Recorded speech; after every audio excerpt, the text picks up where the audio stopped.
আসসালামু আলাইকুম। আমি Tanjina. Welcome to my channel. আশা করি সবাই ভালো আছেন। অনেকদিন হলো আমি কোনো ব্রেড বানাই না। ভাবলাম আজকে একটু ব্রেড বানাই। আসলে ব্রেড বানাতে গেলে অনেক সময় লাগে, যেটা এখন আমার আর হয়ে ওঠে না। তারপরও চেষ্টা করি মাঝে মধ্যে একটু বানাতে।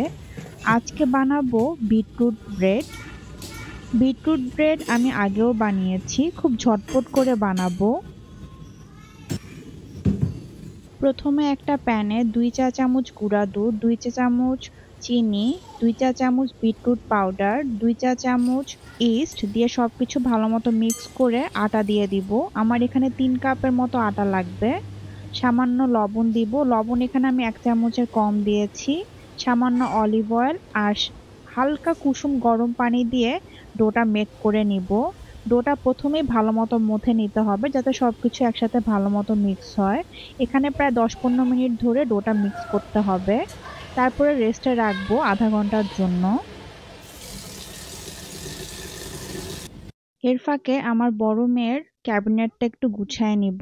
আমার ছোট মেয়ের ক্যাবিনেটটা গুছালেও বড় মেয়ের ক্যাবিনেটটা আমি গুছানোর সময় পাই নাই।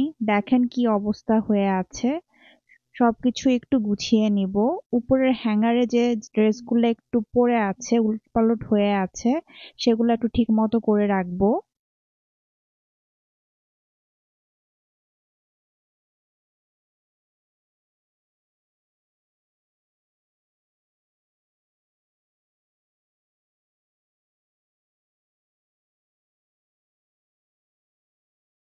আর ড্রয়ারে যত জামা কাপড় আছে সব বের করে নিব।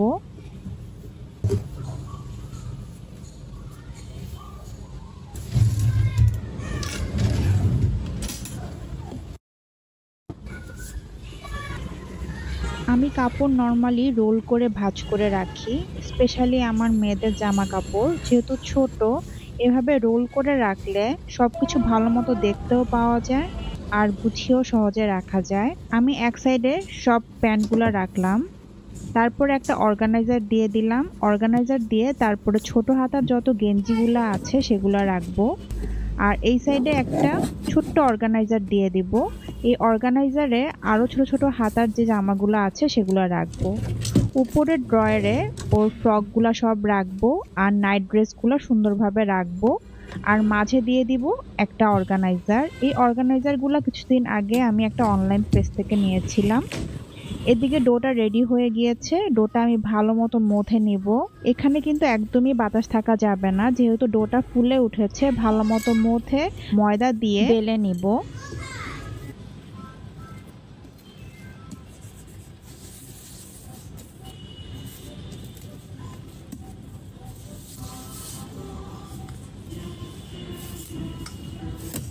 তারপরে আবার এটাকে ফোল্ড করে নিব। এভাবে করলে রুটির শেপটা সুন্দর হয়। এবার আমি একটা স্যান্ডউইচ ব্রেড মোল্ডে দিয়ে দিব। দিয়ে ভালো মতো হাত দিয়ে মথে মথে সোজা করে দিব। তারপরে 10 মিনিট রেস্ট করে উপরে ঢাকনাটা দিয়ে 180 ডিগ্রি সেলসিয়াস প্রিহিটেড ওভেনে 40 মিনিটের জন্য বেক করে নিব। 40 মিনিট বেক হওয়ার পর আমি কিন্তু কিছুক্ষণ রেস্টে রেখেছিলাম ব্রেডটা। রেস্টে রাখলে ব্রেডটা অনেক মজা হয় আর সফট হয়। আর গরম গরম কখনই ব্রেড কাটতে যাবেন না, তাহলে খেতেও ভালো লাগবে না আর ভেঙেও যাবে।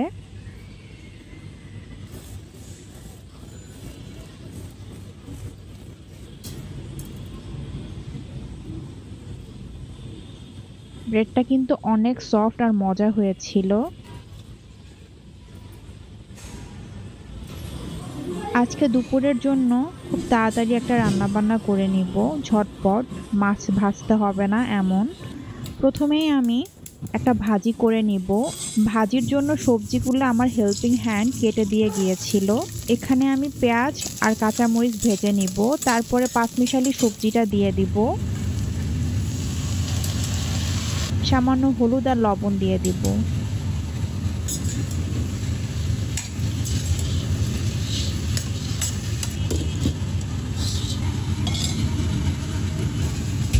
অন্য আরেকটা প্যানে পেঁয়াজ বাটা, মরিচ বাটা, রসুন বাটা দিয়ে সরিষার তেল দিয়ে দিব।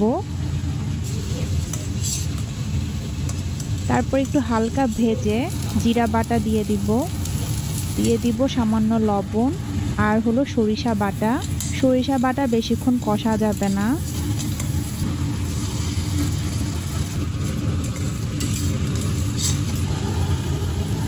হালকা একটু কষে আসলে আমি ইলিশ মাছ দিয়ে দিব।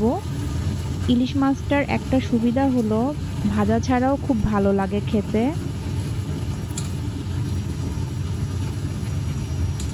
মাছগুলো আমি একটু উল্টিয়ে দিব যাতে মশলাটা চারদিকে ভালো মতো লাগে।